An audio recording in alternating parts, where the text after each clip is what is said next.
Assalamualaikum warahmatullahi wabarakatuh. I'm Khadija from grade 10 giving a seminar on chapter number 11 Sustainable Development with Equity.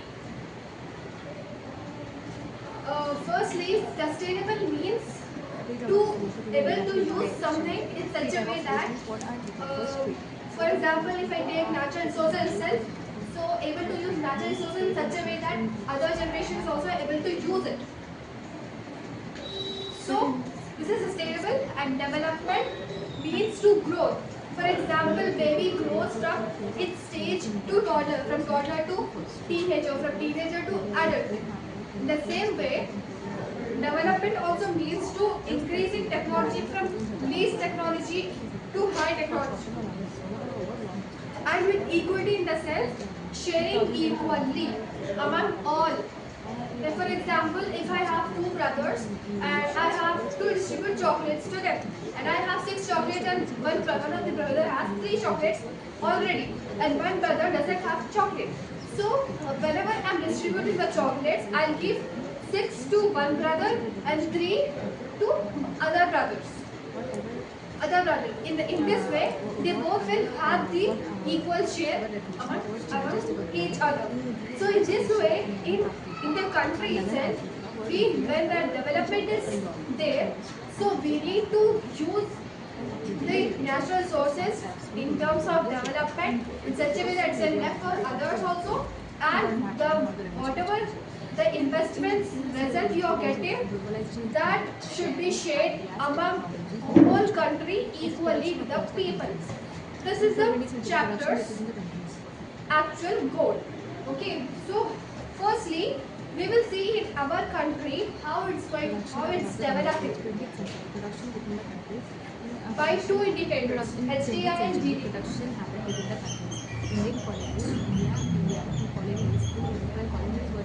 GDP is gross domestic product, which indicates the country's production of services and goods.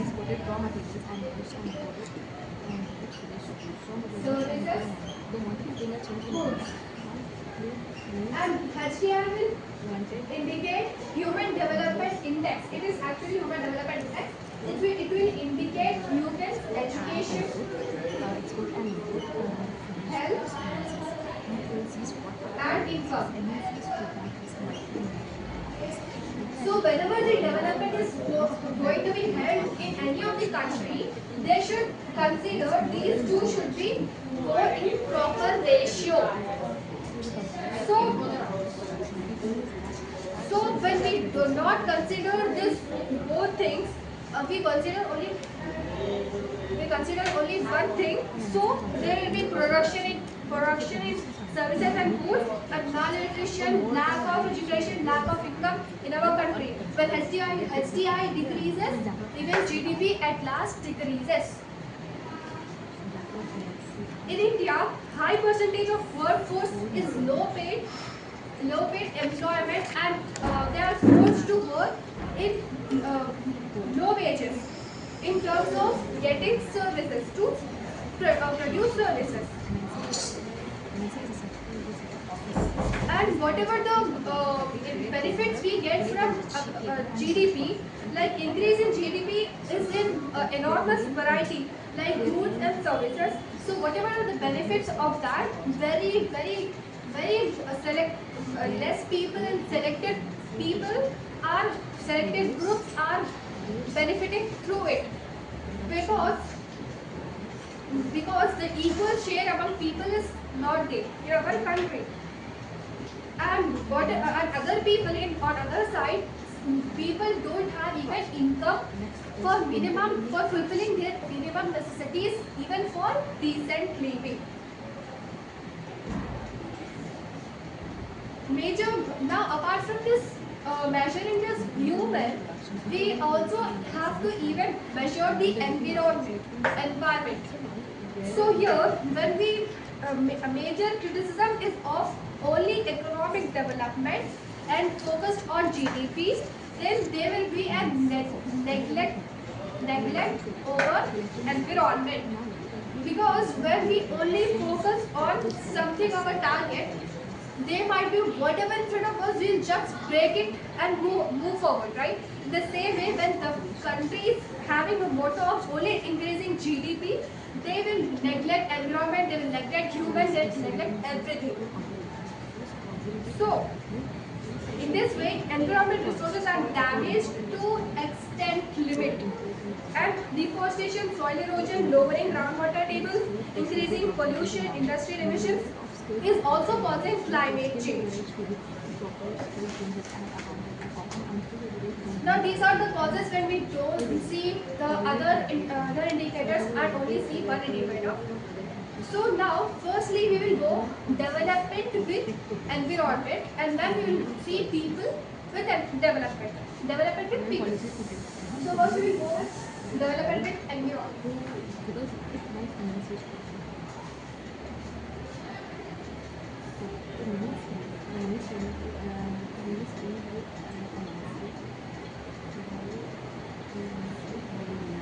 We will study here that how environment is helping in helping the development. The development is then producing something, right? So production process have a main center, that is naturally existing substance center, okay, wherein you get land, water, minerals, ores, products from trees and animals. These are used for development, and these are divided into two sectors. Production process is divided into two sectors: primary and manufacturing sector.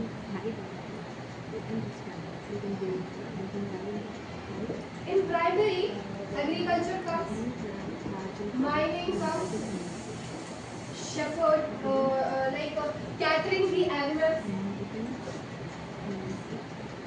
and in manufacturing sector, energy sector, where goods and services are produced.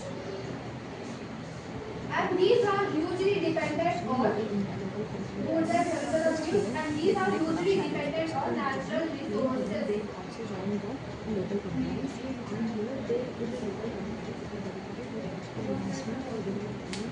So, this is the development process, primary sector, manufacturing sector, wherein we see this and this.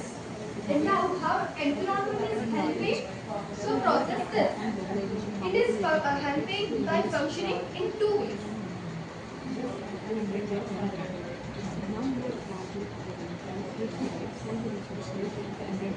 Functioning two ways. That first is source function,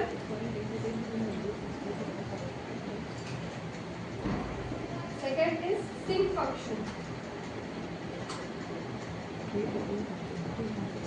Source function is something which is providing a source.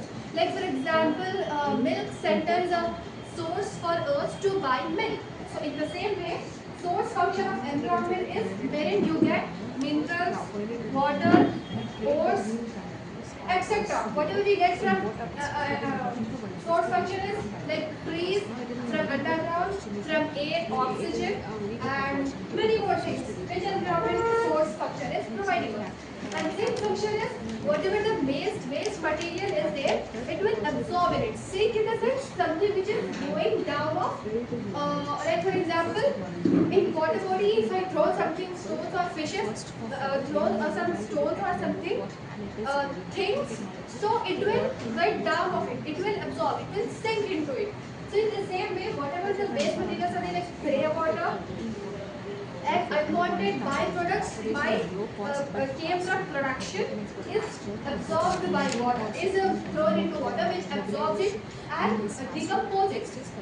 It comes in water body also, soil also, because human bodies and other dead bodies will get decomposed into the soil, into the ground, and other industrial waste, production waste is absorbed or decomposed by water.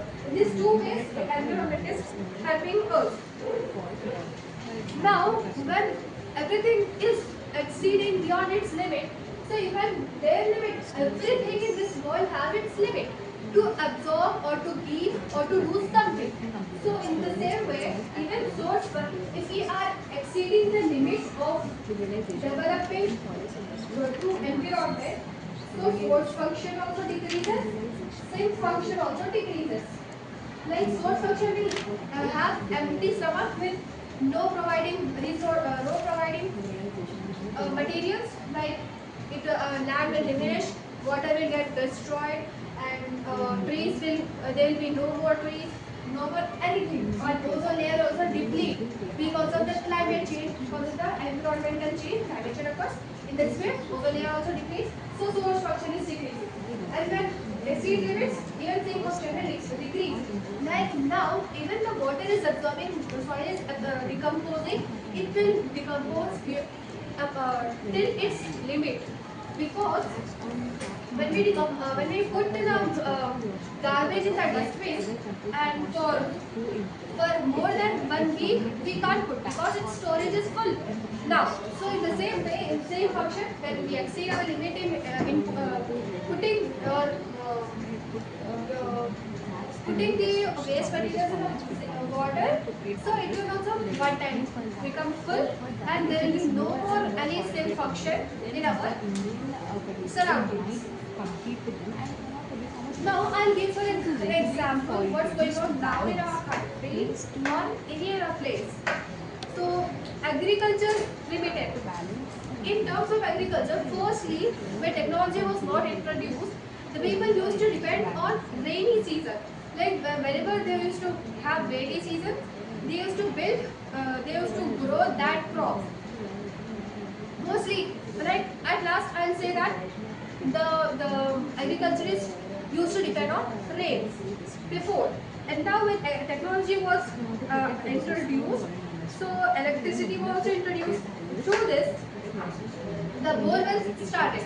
The borewells was taking out water from the underground water and